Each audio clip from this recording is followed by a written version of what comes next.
एक समय की बात है, एक दूरस्थ जगह में एक छोटे से गांव का नाम था, जो एक घने जंगल से घिरा हुआ था।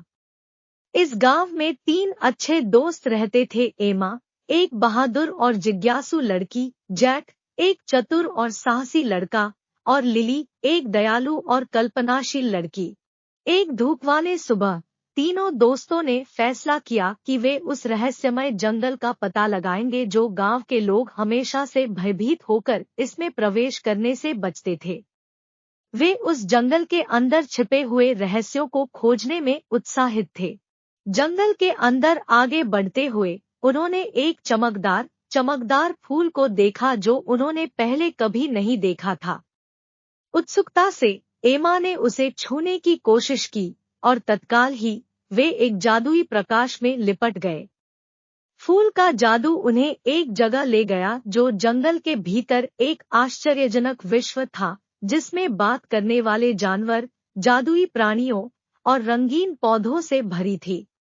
उन्होंने बुद्धिमान पियो नामक एक बुजुर्ग उल्लू से मिले, जिसने उन्हें एक कीमती रत्न के बारे में बताया जो जंगल के गहरे गहरे भाग में छिपा था। किस्सों में कहा जाता था कि यह रत्न उस व्यक्ति को एक इच्छा पूरी करने की शक्ति देता है जो इसे खोज लेता है।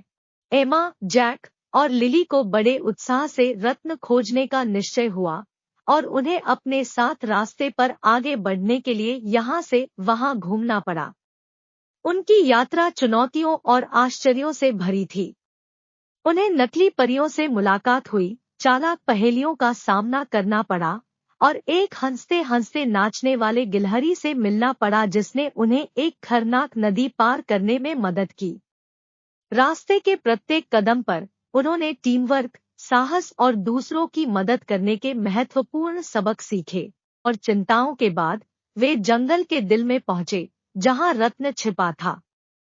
लेकिन जब उन्हें अपने इच्छा का दावा करने का मौका मिला तो उनके सामने एक आखिरी परीक्षा थी। उन्हें रत्न की शक्ति का उपयोग स्वयं के लिए करना था या खुशियों के लिए बड़ी सोच करना था। सोचने और दिलचस्प विचार विमर्श के बाद उन्होंने तय किया कि वे रत्न का उपयोग अपने गांव के लिए बारिश करने के लिए करेंगे, जो उनकी फसल को खुशहाली देगी और सभी को पानी प्रदान करेगी। जैसे ही उन्होंने यह निस्वार्थ इच्छा की, रत्न चमकने लगा और गांव पर बारिश बरसने लगी, जिससे दूरी का पानी आते रहे। एमा, जैक और लिली गांव के नायकों के रूप में वापस आए। आभारी गांववासियों ने उनका सम्मान किया और जादुई रत्न को जो उनके गांव को समृद्धि से भर दिया। उस दिन से एमा, जैक और लिली जादुई जंगल को अक्सर जाते, न कि अपनी इच्छाओं को पूरा करने, बल्कि खोज करने, सीखने और अपने नए जादुई मित्रों के साथ समय बिताने के लिए। और लिली का सबसे खास संबंध बढ़ता गया और उन्होंने खुशी की सच्ची कीमत का पता किया, जिसे चमकदार रत्न ने नहीं, उनकी दोस्ती और स्वार्थरहितता ने उन्हें गांव को बचाया और उनकी यात्राओं को अविस्मरणीय बना दिया।